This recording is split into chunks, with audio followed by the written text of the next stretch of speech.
আন্তর্জাতিক বর্ণ বৈষম্য দিবস উপলক্ষে চাঁপাইনবাবগঞ্জে মানববন্ধন অনুষ্ঠিত হয়েছে। জেলা প্রশাসকের কার্যালয়ের সামনে বাংলাদেশ দলিত ও বঞ্চিত জনগোষ্ঠী অধিকার আদায়ের জন্য মানববন্ধনের আয়োজন করে। এই সময় বক্তারা জাত, পাত ও পেশাভিত্তিক বৈষম্য প্রতিরোধে জাতীয় সংসদে উপস্থাপিত বৈষম্য বিরোধী বিল 2022 অবিলম্বে পাস সহ 8 দফা দাবি তুলে ধরেন। মানববন্ধনে বক্তব্য রাখেন বাংলাদেশ দলিত ও বঞ্চিত জনগোষ্ঠীর অধিকার আন্দোলন চাঁপাইনবাবগঞ্জ শাখা সভাপতি ব্রহ্মনাথ ঠাকুর, সাধারণ সম্পাদক দেবসাগর ঠাকুর, সনাকের সভাপতি সাইফুর রেজা প্রমুখ।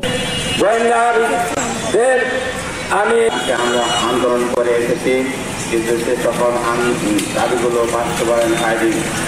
দরিদ্র ভাতা আমাদের দেওয়ার কথা ছিল, সেগুলি সমাজসেবা অধিদপ্তরে আমাদের দলিত বঞ্চিত জনগোষ্ঠীর সভাপতি অনেকবার গিয়েছে, কিন্তু ওনারা সন্তোষজনক কোনো কথাই বলেনি।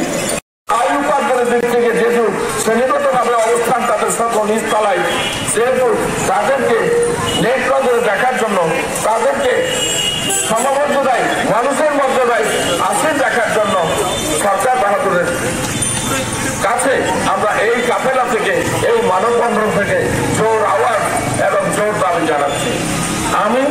আমি নিজে একজন দুঃখ দরিদ্র লোক, আমি পেশাগতভাবে অন্য পেশার মানুষ, কিন্তু আমি তো মানুষ। এই মানুষদের সঙ্গে যে সমস্ত দাবি তারা উত্থাপন করছে, তার সঙ্গে পূর্ব থেকেই আমি সংহতি প্রকাশ করে আসছি।